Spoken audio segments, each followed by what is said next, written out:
a legal analysis today, and this is yesterday's post at Nooganomics.com. Today, I've got a wonderful little essay about Magdeburg and the battle at 1550, in which the magistrates of the town, you might say the sheriff and scribe and recorder and the county clerk, right, the Bill Knowles of Magdeburg, Germany, resisted the Roman Catholic onslaught that wanted to compel by sword and law to have these people no longer believe in God's grace and salvation by grace through faith alone, and the validity of God's law and the value of the word.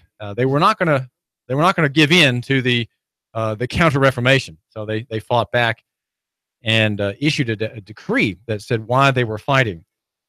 And the story yesterday, though, is about Miranda warnings and traffic stops. This is a question that I think that's of great interest to you, and I'm trying to popularize the conflict. What is a traffic stop? When does it start? What are your rights?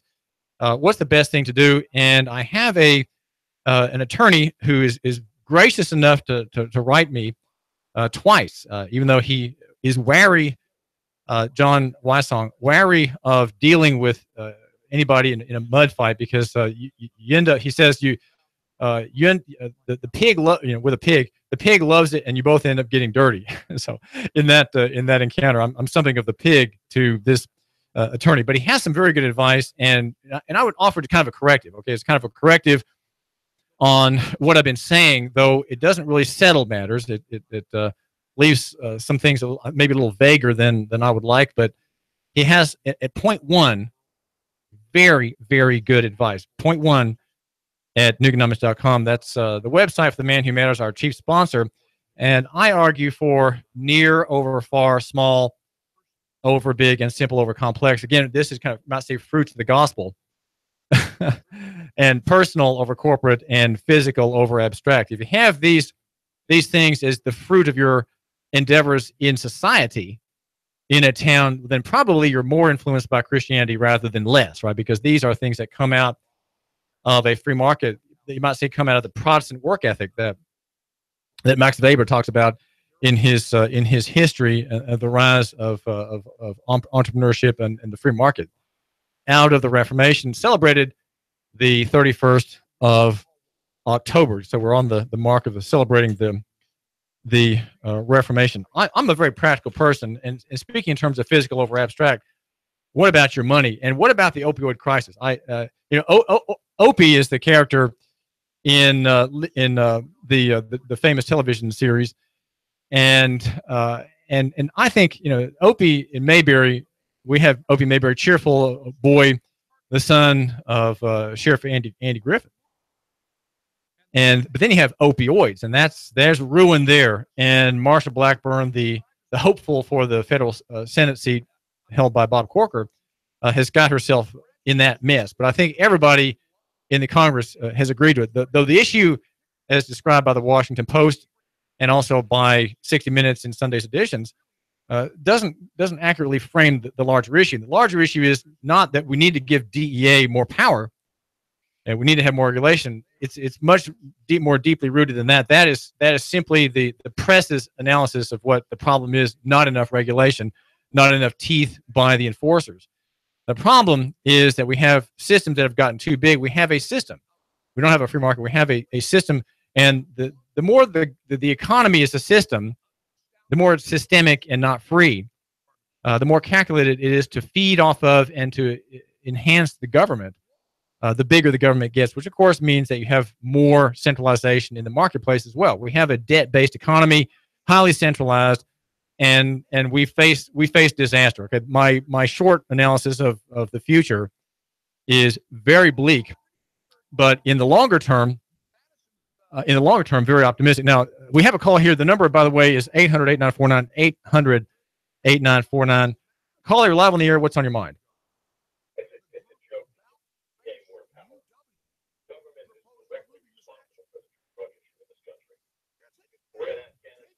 Afghanistan for the poppy seeds so the CIA can run their operations. Local government here, even in the Chattanooga area, individual police officers dealing drugs on the streets. You know, this is a multi-billion-dollar business, and it's coddled by government. It's created by government. You know, one of the reasons government allowed this, David, in the 60s was to anesthetize the black community. In other words, heroin and other drugs would basically anesthetize the black community. But there are unintended consequences. And then all of a sudden it got into the white suburbs, and they were like, oops, there's a problem now. Even the mafia, up until the 1960s, did not touch drugs. They didn't want anything to do with drugs.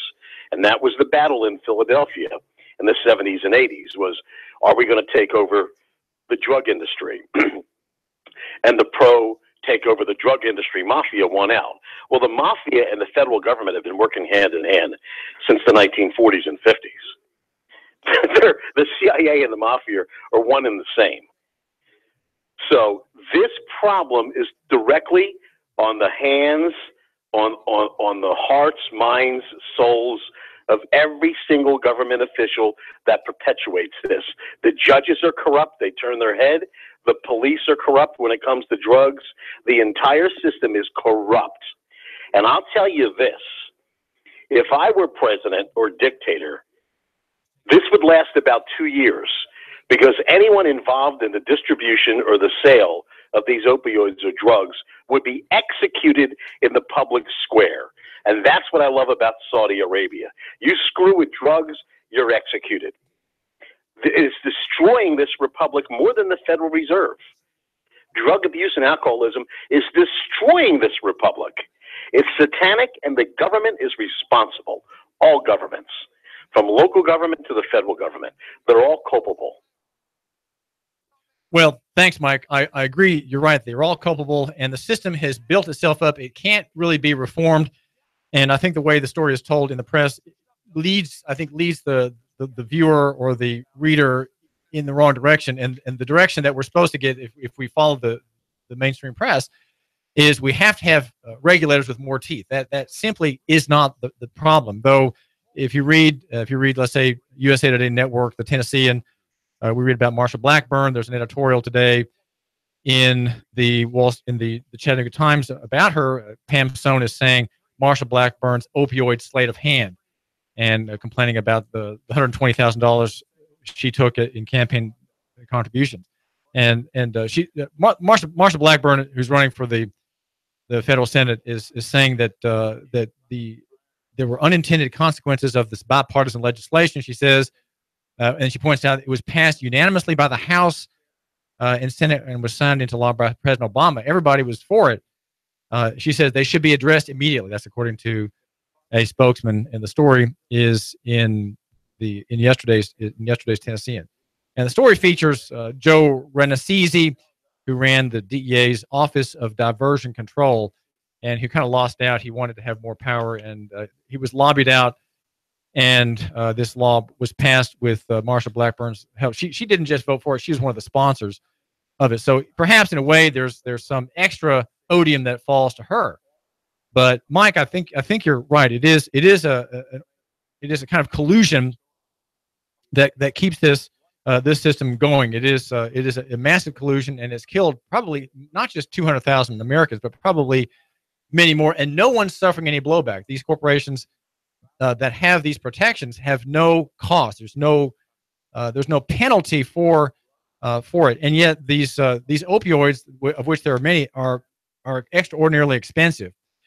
Charles Hugh Smith of 2minds.com points out, for example, that Celebrex in 2013 was $4.76 a dose, and then in 2015, 2 years later, it was $6.92. A percent change over 2 years is 45.6%, and the amount of the increase past the 1.7 rate of inflation was 27 times, and the amount of increase exceeding 9% RX drug inflation rate 5 times. So, and Viagra, which is another stimulant, the dosage in 2013 was $25.81. In 2015, it was up to $36.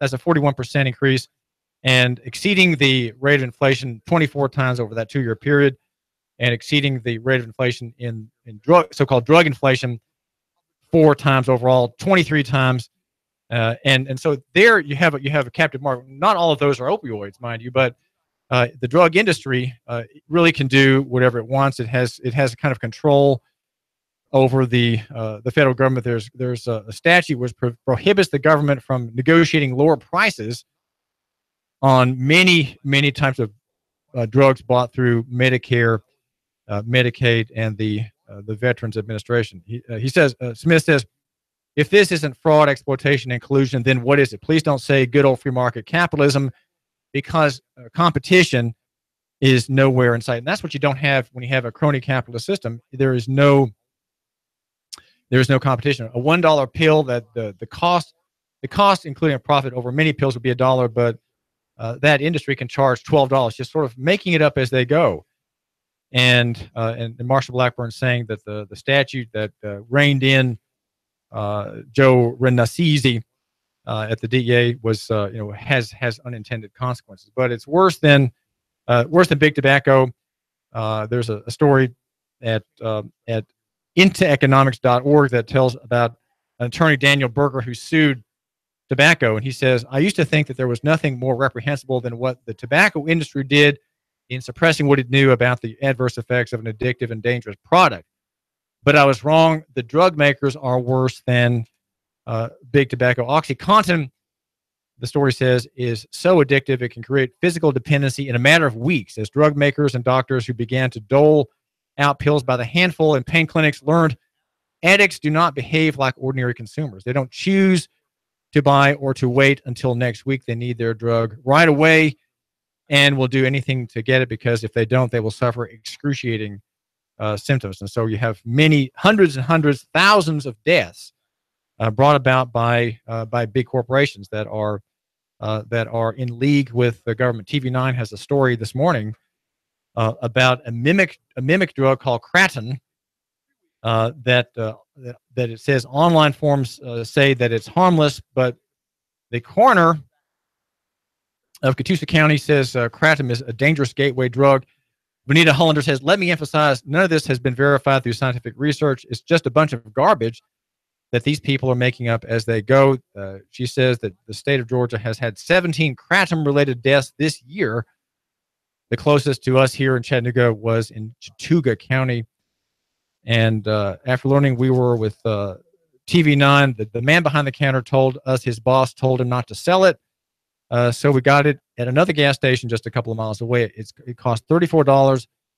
And so you have people who are so desperate for some kind of fix that they will go to extraordinary lengths and try things that are innocuous, but which may have some connection with the high. Now, I was mentioning just a moment ago about being very sort of simple person. David Tulis here at 92.7 FM and 95.3 FM HD4. And one thing about being practical and physical is this, okay? Talking about ill health. We have these tens of thousands of people addicted with government complicity, and they are being ruined.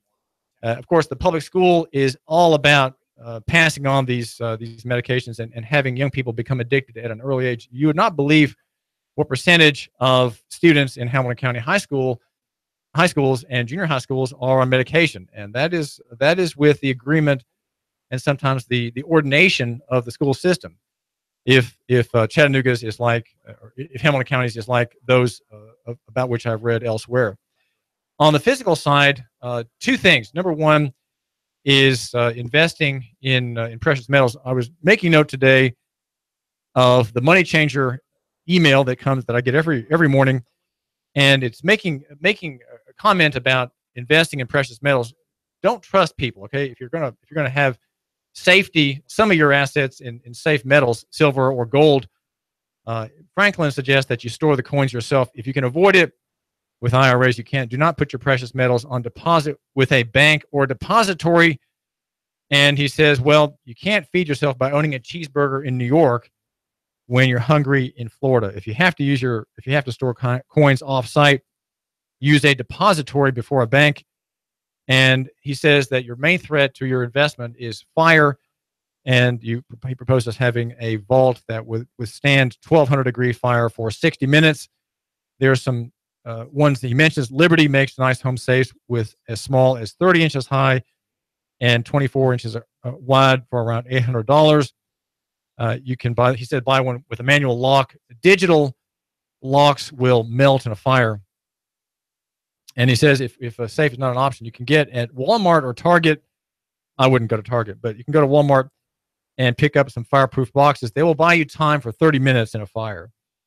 And for theft, he says, since you are to be physical and to take possession of your savings, you should hide your assets. And he says, you spend half an hour, spend 20 minutes going around your house as might a thief and see where you can hide things that he won't find. He says sometimes you can have things hiding in plain sight, but also you can hide things structurally. Just a precaution for you, my listener, who is thinking more in terms of local economy and the free market and wanting to have some privacy, wanting to have some of your capital in waiting.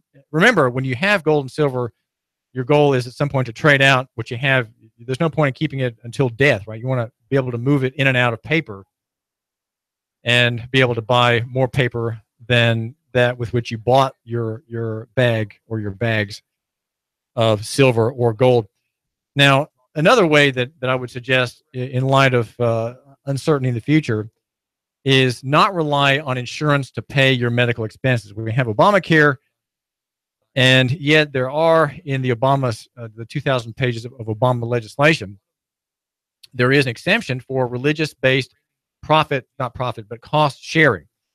There's a reference at American Thinker to this story, and it mentions, for example, Christian healthcare ministries, and it is among Christians.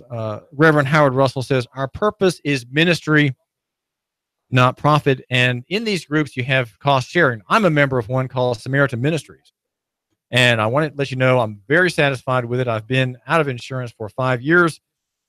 And I paid $495 a month directly to a family in need. And the money goes directly to pay that party's medical expenses. I usually send a card with my check and indicating that we're praying about this family, and the check goes directly to support that family. Now, when I'm on the recipient, we have 100% payment of all of our expenses, and that included my wife Jeanette had a bike injury in Holland, and she broke 2 fingers. That was covered at 100%.